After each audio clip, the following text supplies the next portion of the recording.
माथो फिफासोलाय औ फिफा बिमा ओंखामा जायाखै नै मोनबायानो नै उन्दैयाबो सफैखासिगोन दे नों माबार फैदोल' जाखाबाय नै दे माबार दे आं काजलगावआव थांनांगौ माबार अफिसाव टाइमानो जाथारला दे माबार खुरना दोनदो थांगासिनो दं जाबाय नै दे नै नोंनि बेवाइखौ थिनदां दे बिमा दे आं थांगोन ना फैसै दे हाब मा इसिबां दुगा जाखोब्रा आदायालाय साखा गिदिर गिदिर सालायनो मोननायखाय जोंफोरखौ नायसनथारलाना हाब दे दाबो जायाखै नामा एसे थाब थाब मावदो र' आब' नै जाबाय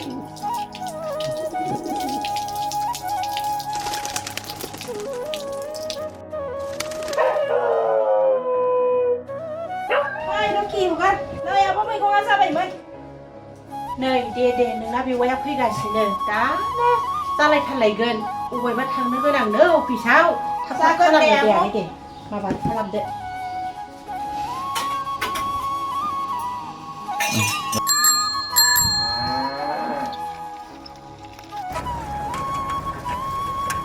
ओइ आदै रलाय बबाव थांनोब्रा र' नै जोंना बेवाइया सफैबाय दा जाबाय दे हाब आदै दिनैसो नुलाय नोंखौ दादि नायनो हालाय लांलालै र' थांनोब्रा आं काजलगावआव एसे एग्रिकालसार अफिसाव एसे खबर लालाबायहैनांबा बेसर बेगरफोर हासारफोर मोनो नामा सरकारिनिफ्राय फ्रि बेखौ एसे खबर लालाबायहैनां यालै आदै थांनाय बोसोराव हनै फाथो खुबैनानै लससो जाबाय ओंखायनो आंबो एबार सरकारनिफ्राय बेसर बेगरफोर मोनगोन साननानै आंबो बेखौसो गोसो होदों बेसर फोनो बाथो र' आं न'आव सहैग्रोनो र' मा लाबोदों गोजा ना गुफुर आरो थासालाय गोदान लाबोदोंना लाबोआखै दे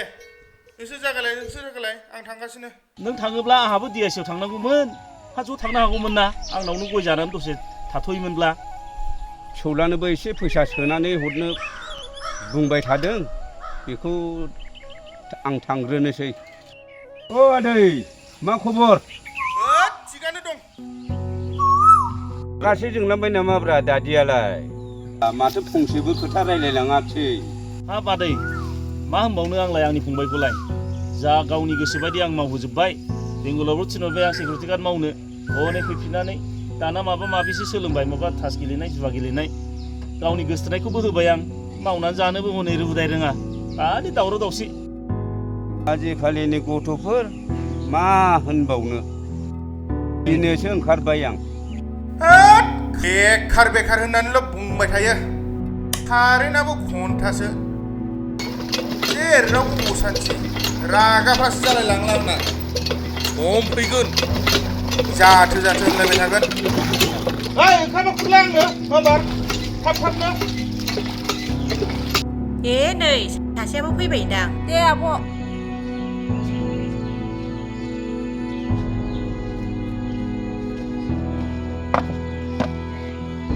गावहा ट्रेक्टरजों हालेवनो मोनदोंथ' आंहाबा नांगोलजों हालेवनांगौ र' आदै नोङो दा उनाव फैबाय थादो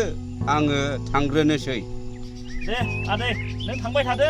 आं दे ओंखाम जानो थांनोसै दे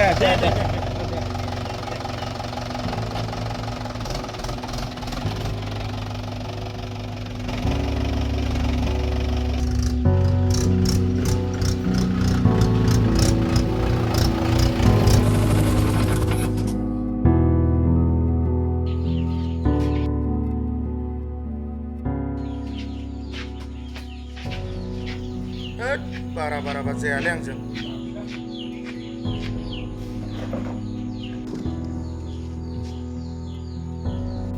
मानसिमा फोजोबदोंलै देहाखौ सानासो जौलायलांबाय माथो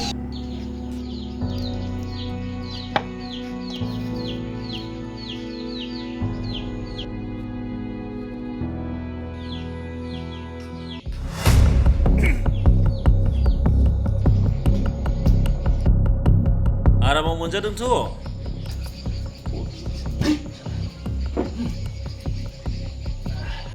हाग्रायाव थाङा मैयाबो हाग्रायाव दावसि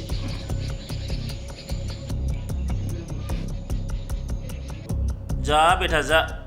बिदानि अननायाव मावा दाङा ओरै मोनजादोंथ' आं नोंनि जायाखैलै आं आइ आफानि गालांनायखौसो जादों आरो नाजायाखै नङा नाजादों आंबो दिनै नोंनि आमोलाव जादों सानदों नामा हा आब' दावरावा बारा जागासिनो माथो थांनानै एसे सामलायहैदो नामा आब'आनो आंनि खोथाया रज'बासोमोन हिनजाव मानसियालाय ओंखाम संनाय ओंख्रि संनाय थोरसि सुनाय जि सुनाय गाबनानै फैदों गाबनानै थांगोन जोंलाय दिनैसिम सम्पतिखौ मानो रानाखै हायोबा रानदो हागोन नों राननो बुंबानो जागोन सानदों बे बिदायादि बेसे खस्थ' खालामनानै हा हु सोरजिना दोनदों बिमा बिफानि बोरों नांखाबा बोरो बिमा दाबो खोरा ए आगै नोंनि बेवाइनो ओंखामखौ खुरनानै हैनो हायाखै आं हैबायमोनथ' आब' जोंना सासेया जाबाय खोमा अमा उग्लिनायाव सैमानि गाग्लिनाय मोन्दोंना फंबाय जायालै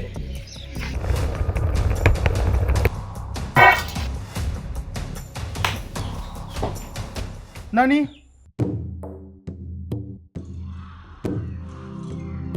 Adi? Baba? Ayay. Maदै? बेफोर मा जादों? हा? मानो दावराव दावसि? जोंनि न'खरा मानो बिदि जालांनो हमखो? नोंसोर गेदेर गोलावानो बिदि नांलाय खमलायबा जोंनि फैगोन इयुनाव जों मा सोलोंगोन? जों गोजानाव थानानै आनान गसाइनिसिम जोंनि न'खरनि थाखाय गोजोनथिखौ अरायबो आरज गाबो नाथाय बेफोरखौ मा नुखो आरो नोंसोर मा जालांनो हमखो र' नानि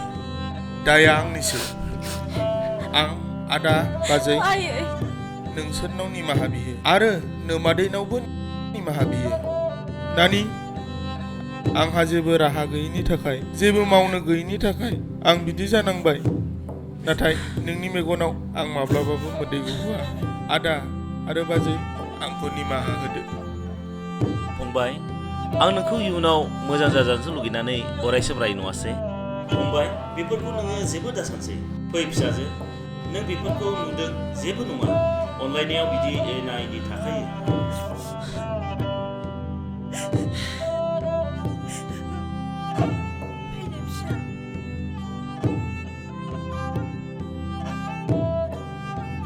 So after fighting for 34 years, we have been waiting for this historic day,